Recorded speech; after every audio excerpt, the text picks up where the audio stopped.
Greetings, you lore weavers. I hope you're doing well. My name is Graham and welcome to the Crack-A-Pack here on LRRMTG. Please consider subscribing to the channel, even if you don't actually care, just because it helps our numbers and then the algorithm sees that we have a bigger number. Look, I don't like it either. I'm not a fan of this, but this is how the YouTube system works. It's bullcrap. Anyway, today we're opening a pack of Battlebond. This was given to us by Orastes nearly a year ago. This was sent in February 2021 through the mail. Granted, I don't know when we opened it, because that could have been way more recent. Funny story, actually, about Battlebond. I said lore weavers at the beginning. Our preview cards for Battlebond were Ley Weaver and Lore Weaver, the two partnered creatures. Because this is the set that introduced that. The idea being if you get one of them, then a player can go, someone else in your team, your partner, because Battlebond was partners, they can go looking for it, or you can go looking for it out of your deck. You get to tutor it up, basically. And so they gave us both of these, and they were like, how about we do it like this, where you spoil one of them on your Twitter, Graham, and then Kathleen spoils the other on her Twitter. And I was like, great, that sounds awesome. That day, we were filming Road Quest. We were on the road filming Road Quest. So I was driving through the middle of British Columbia. I think it was day 2 or day 3. And I distinctly remember crossing the Fraser River on a bridge, communicating with Kathleen, being like, are we ready to do this magic spoiler? Because we're about to pull up to like a rest stop to film something. And so we had to coordinate it that way. If you have no idea what Road Quest is, go to our other channel and check it out, because it's great. It's one of the biggest projects we've done, and I think you'll enjoy it if you haven't seen it. And if you have seen it, watch it again. Why not? Okay, anyway, magic cards, the whole reason you're actually here. Let's get into this. I can't remember the last time I played Battlebond, but I'm excited to...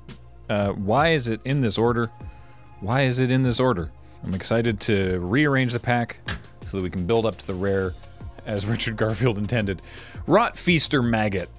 You dodged that one today. 4 and a black for a 3/5 insect, I guess? Yeah, I guess. I guess it's an insect. It's a larval stage, but anyway. When Rot Feaster Maggot enters the battlefield, exile target creature card from a graveyard. You gain life equal to that card's toughness.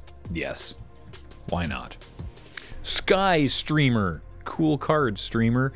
4 and a white for a 3/2 Griffin with assist, which says another player can pay up to 4 generic of this spell's cost. So your buddy can help you pay for it. It's got flying, and when it enters the battlefield, target player gains 4 life. So if you weren't already on a team, you I guess in Commander you could be like, look, you help me pay for this bird, and I'll give you 4 life. Right? That works. Yeah, okay, sure. That is how that works. Yeah. But then you could immediately renege on that. You'd be like, no, I get the life. Or no, they get the life. I don't know why you would. Seems like a weird hill to die on. In this hypothetical I've created, Shambling Ghoul is next. It's 1 and a black for a 2/3 zombie. Shambling Ghoul enters the battlefield tapped, because he's tired.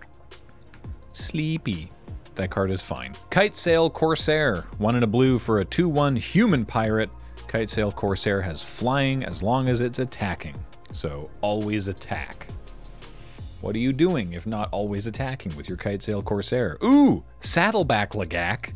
It's the card that's fun to say. 3 and a green for a 3/1 lizard. When Saddleback Lagak enters the battlefield, support 2, which is to say put a +1/+1 counter on each of up to 2 other target creatures. So not the Lagak, but other things. Like you could make your Kitesail Corsair a 3/2. A good Lagak will carry you through thick and thin. A bad one, well, it's a tasty dinner. Seriously? This thing's enormous. The Lagak is the size of like a small hatchback.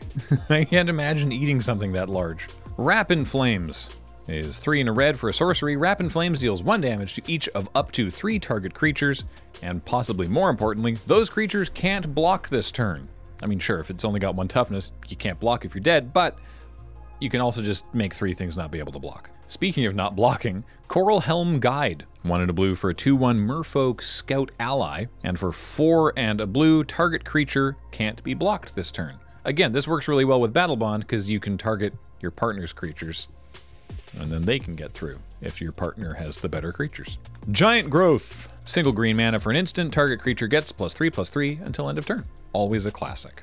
Expedite. Single red mana for an instant. Target creature gains haste until end of turn. And you draw a card. Once again. Your partner, the opposite of your opponent. Your partner plays a big creature, you give it haste, you draw a card, their creature gets haste, smashy smashy, everyone's happy. Ooh, write that one down. Prakata Club Security. 3 and a black for a 3/4 Etherborn Warrior.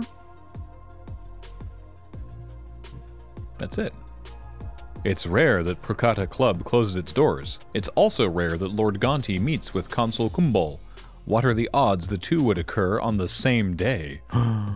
Dun dun dun. I have no idea what that's inferencing. Inferencing? Come on, Graham. I know you haven't finished your morning coffee and have resorted to talking in the third person, but you at least shouldn't be making up words this early in the day. Chakram Retriever is next. 4 and a blue for a 2/4 Elemental Hound. Partners with Chakram Slinger, which is to say when this creature enters the battlefield, target player may put Chakram Slinger into their hand from their library, then shuffle. Whenever you cast a spell during your turn, untap target creature. Nice. And then I assume, yes indeed, Chakram Slinger. 4 and a red for a 2/4 Human Warrior. Partners with Chakram Retriever. For a red and tap, Chakram Slinger deals 2 damage to target player or planeswalker. Just playing fetch. They're just playing fetch. And you could take both of these at once because, again, in Battlebond, you got to take 2 cards out of each pack because you drafted as a pair. Battlebond 2 when? Karamitra's Favor, 1 and a green for a creature enchantment. When Karamitra's Favor enters the battlefield, draw a card, always nice, and the enchanted creature has tap to add 1 mana of any color. Cool! Why not? We've got a Zombie Giant and a Forest, and our rare is Magus of the Candelabra. Oh boy. Single green mana for a 1/2 Human Wizard, and it does the Candelabra of Tawnos ability. X and tap, untap X target lands. What would Urza think, I wonder, if he could hear how the nature mages still snarl at his name but venerate the work of his apprentice? Said Teferi to Joyra, presumably over a beer. What an interesting pack. Yeah, it turns out Magus of the Candelabra, Magus? Magagugus?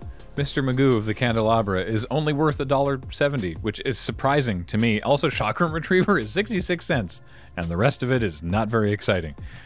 Okay, sure. Well, if I'm drafting Battlebond, and I'm choosing for the team, because I'm the only one here, I guess we'll take the Chakram duo, though Magus of the Candelabra and Karamitra's Favor also kind of work together, because you can use the creature to then untap lands. Also, it's target lands, so you can untap your partner's land. Actually, Magus of the Candelabra could be very abusable. Maybe I will go for that.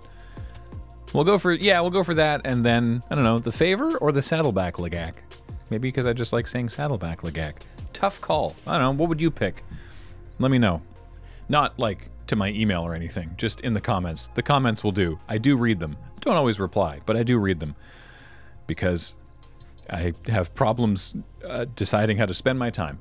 Hopefully you've enjoyed this episode of Crack a Pack, because it's the end of it. I've been Graham. James has been here. Matt puts the edit together. A reminder that everything that we do is brought to you by you and your kind support of our Patreon at patreon.com/loadingreadyrun. If you want to send us a pack, as Orastes did, thank you Orastes for this, you can do that to the address on your screen. And if you don't want to do that, that's cool too. Thank you for watching, and I don't know, tell a friend about it. Why not? Okay, cool. Bye, everybody.